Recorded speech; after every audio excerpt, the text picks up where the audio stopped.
Hi friends, இது நம்ம mummy's kitchen. நான் இப்போ உங்களுக்கு ஒரு சூப்பரான ஆனியன் சிக்கன் கிரேவி எப்படி பண்ணுறதுன்னு சொல்லி காமிக்க போகிறேன். வீடியோக்குள்ளே போகிறதுக்கு முன்னாடி நம்ம சேனலை லைக் பண்ணுங்கள், ஷேர் பண்ணுங்கள், சப்ஸ்கிரைப் பண்ணுங்கள். ஃப்ரெண்ட்ஸ், இப்போ நம்ம ஆனியன் சிக்கன் கிரேவிக்கு என்னெல்லாம் எடுத்துருக்கோன்னு பார்த்துக்கலாம். நான் 1/2 கிலோ சிக்கனை நல்லா வாஷ் பண்ணி எடுத்து வச்சுருக்கேன். அப்புறம் 2 பெரிய வெங்காயத்தை பொடியாக கட் பண்ணியிருக்கேன். கொஞ்சம் மல்லித்தலை, அப்புறம் பெரிய வெங்காயம் பெரிய வெங்காயத்தை பெருசாக கட் பண்ணி 2 வச்சுருக்கேன். கொஞ்சம் கருவேப்பிலை, ஒரு தக்காளி கட் பண்ணி வச்சுருக்கேன். 2 ஸ்பூன் இஞ்சி பூண்டு பேஸ்ட்டு, 1/2 டீஸ்பூன் சோம்பு, 2 டீஸ்பூன் சிக்கன் மசாலா, ஒரு பிஞ்ச் ஆஃப் மஞ்சத்தூள் போட்டிருக்கேன். இதில் 1 ஸ்பூன் குருமிளகு பொடி, 1/2 ஸ்பூன் ஜீரகப்பொடி எடுத்திருக்கேன். இப்போ நம்ம ஒரு கடாயில் தேவையான அளவு ஆயில் போட்டுக்கிட்டோம். ஆயில் நல்லா காஞ்சி வந்ததும் 1/2 டீஸ்பூன் சோம்பு போட்டுக்கலாம். சோம்பு இப்போ பொரிஞ்சிருச்சு. சோம்பு பொரிஞ்சதுமே பெரிய வெங்காயம் கொஞ்சம் போட்டுக்கலாம்.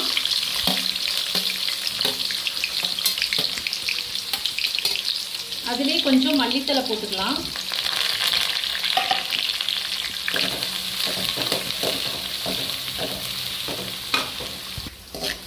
இப்போ நமக்கு வெங்காயம் கொஞ்சம் நல்லா வெந்து வந்துருச்சு. இப்போ நம்ம இஞ்சி பூண்டு பேஸ்ட் போட்டுக்கலாம்.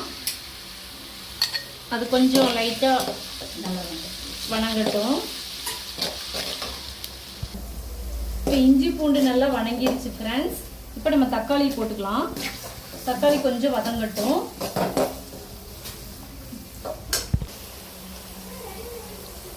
தக்காளி வதங்குறதுக்காக கொஞ்சம் சால்ட் இப்போ போட்டுக்கலாம். தக்காளி இப்போ நமக்கு நல்லா வதங்கிருச்சு. அது கூட நம்ம சிக்கன் மசாலாவும் மஞ்சத்தூளும் போட்டுக்கலாம். போட்டு லைட்டாக வணக்கிக்கலாம். இதில் இப்போ சிக்கன் எடுத்து போட்டுக்கலாம். இப்போ இதை நல்லா மிக்ஸ் பண்ணி விட்டுக்கலாம்.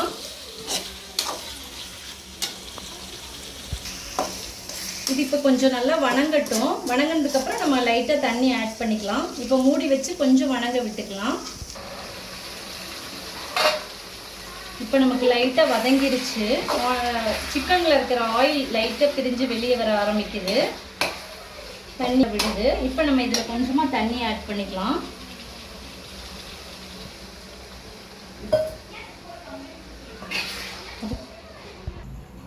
நம்ம இப்போ வேணுங்கிற அளவு சால்ட் ஆட் பண்ணிக்கலாம். நம்ம ஆல்ரெடி கொஞ்சம் சால்ட் போட்டோம், அதனால் பார்த்து போட்டுக்கோங்க ஃப்ரெண்ட்ஸ். கொஞ்சமாக உப்பு போட்டிருக்கேன். இதுவே நமக்கு போதும். இப்போ மூடி வச்சு நல்லா வேக வச்சுக்கலாம். சிக்கன் நல்லா வெந்து வரணும். வெயிட் பண்ணுவோம். மூடி வச்சுக்கலாம். சிக்கன் நல்லா கொதிக்குது ஃப்ரெண்ட்ஸ். இது நல்லா வேகணும். நல்லா வெந்து தண்ணி வற்றி வரணும். அது வரைக்கும் நம்ம வெயிட் பண்ணுவோம். நல்லா வேகட்டும்.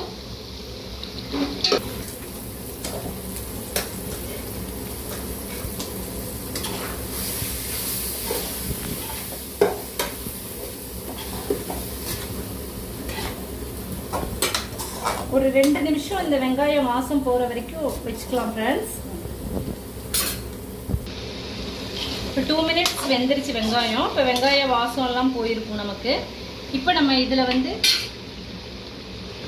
மிளகு பொடி ஜீரகப்பொடியை தூவி விட்டுக்கலாம்.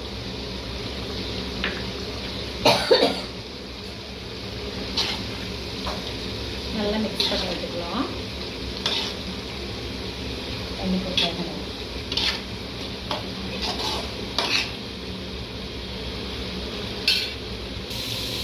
இப்போ நமக்கு நல்ல சிக்கன்லேருந்து எண்ணெய் பிரிஞ்சு சூப்பரான கிரேவி ரெடி ஆயிடுச்சு ஃப்ரெண்ட்ஸ். கோகோனட் ஆயிலோட ஃப்ளேவர் பிடிக்குங்கிறவங்க 1 ஸ்பூன் மட்டும் கோகோனட் ஆயில் விட்டுக்கோங்க. பிடிக்காதுங்கிறவங்க ஸ்கிப் பண்ணிவிடுங்க. இப்போ நமக்கு சூப்பராக ரெடி ஆயிடுச்சு. இப்போ நமக்கு ஒரு சூப்பரான ஆனியன் சிக்கன் கிரேவி ரெடி ஆயிடுச்சு ஃப்ரெண்ட்ஸ். இதை நம்ம ரைஸோட, சப்பாத்தியோட, கீ ரைஸோடலாம் சாப்பிட்றதுக்கு சூப்பராக இருக்கும் ஃப்ரெண்ட்ஸ். இந்த வீடியோ உங்களுக்கு பிடிச்சிருந்தா லைக் பண்ணுங்கள், ஷேர் பண்ணுங்கள், சப்ஸ்கிரைப் பண்ணுங்கள். Thank you friends.